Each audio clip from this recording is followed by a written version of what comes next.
तो मैं राजेश कुमार आपका RS ट्यूशन क्लासेस में आपका हार्दिक स्वागत है। और आज हम बात करेंगे 60,244 जो यूपी पुलिस कांस्टेबल की जो पदों पर जो भर्ती है, ये क्या मामला जो चल रहा है कि पेपर लीक जो वीडियो वायरल हो रही हैं, क्या ये सच है या नहीं। तो हम बताएंगे जो यूपी पुलिस के जो कांस्टेबल के जो पेपर हुए हैं, ये पेपर वास्तव में ही लीक हुए हैं या नहीं। तो हम बताएंगे आपको 17 की सेकंड और 18 की सेकंड में क्या पेपर वास्तव में ही लीक हुए हैं या नहीं।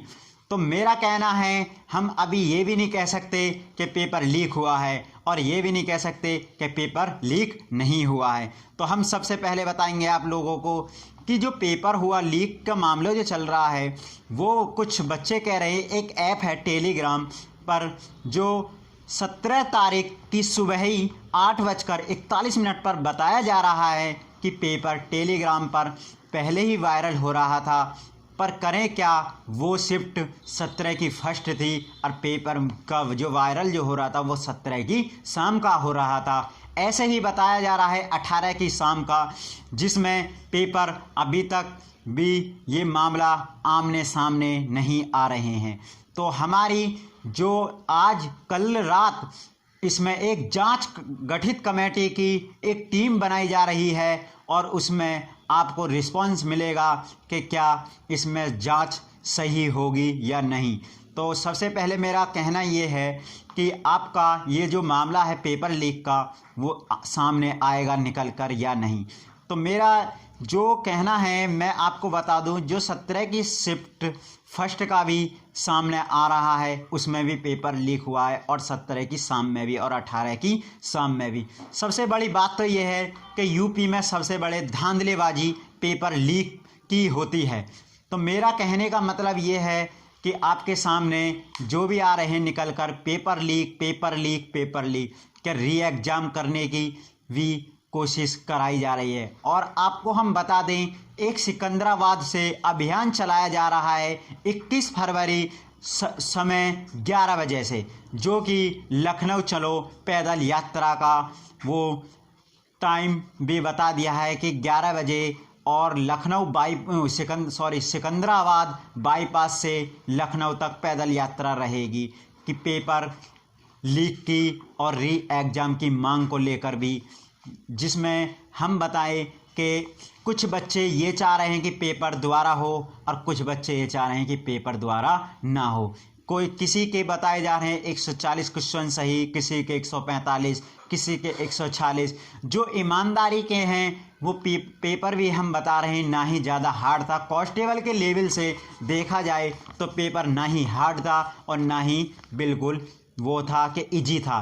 पेपर के यूपी पुलिस कांस्टेबल के हिसाब से पेपर सही था। जो क्वेश्चन ज़्यादा से ज़्यादा 100-110 प्लस करने लायक थे क्वेश्चन, सभी शिफ्टों में बता रहा हूँ मैं।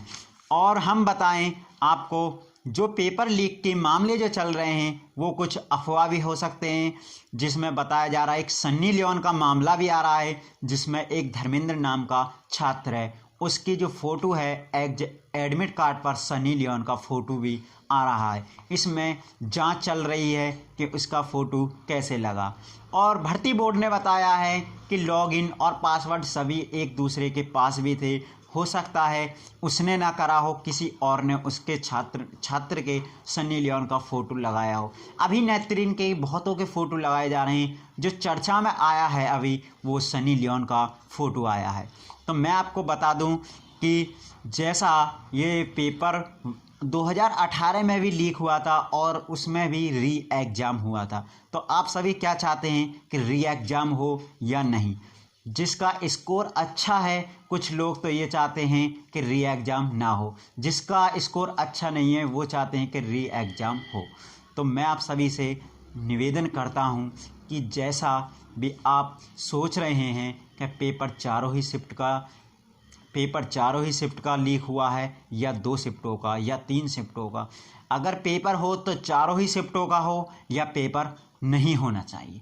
मेरे हिसाब से अगर पेपर 2 या 3 शिफ्ट का कराया जाएगा तो एक शिफ्ट वाले बेचारे क्या करेंगे। उनका भी तो 12 लाख हैं जो बच्चे उसमें पेपर दे रहे हैं, एक एक शिफ्ट में 12-12, 13-13 लाख बच्चे बांटे गए हैं, जिसमें 50 लाख आवेदन आए थे। और हम बताएं, चारों ही शिफ्ट का पेपर एक दूसरे से लेवल ना कि बढ़कर था और ना ही हार्ड इजी था। जैसा मैंने भी खुद ने पेपर दिया है यूपी पुलिस का। मेरा था 18 की सुबह का शिफ्ट फर्स्ट में। मेरा भी पेपर मैंने भी दिया है, ऐसा नहीं है कि पेपर मैंने नहीं दिया, पेपर दिया था, ये मेरा ही पेपर है। और आपको बता दूं, इस पेपर में कोई धांधलेबाजी की उम्मीद नहीं आ रही है। मेरा स्कोर भी, मैं ये नहीं कह रहा कि मेरा अच्छा आया है या मेरा बिल्कुल गिरा हुआ आया है।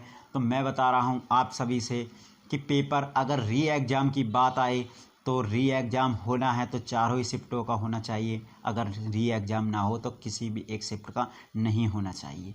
मैं आपसे उम्मीद करता हूं, भर्ती बोर्ड से उम्मीद करता हूं कि इसकी जांच सही और अच्छी होनी चाहिए, जिससे कि हम जैसे विद्यार्थियों या बच्चों के लिए कि आफत अगर मेहनत करें पढ़ाई में हम और मलाई मारे पैसे वाले, तो ये नहीं होना चाहिए। और जिसने भी अभी तक हमारे चैनल को सब्सक्राइब नहीं करा है वो सब्सक्राइब करें, और ऐसी वीडियो हम बनाते रहेंगे। और अगली जो भी वीडियो, जैसी भी खबर आएगी भर्ती बोर्ड द्वारा या उत्तर प्रदेश सरकार द्वारा या केंद्र सरकार द्वारा, हम आपको तुरंत बताएंगे। जय हिंद दोस्तों, वंदे मातरम।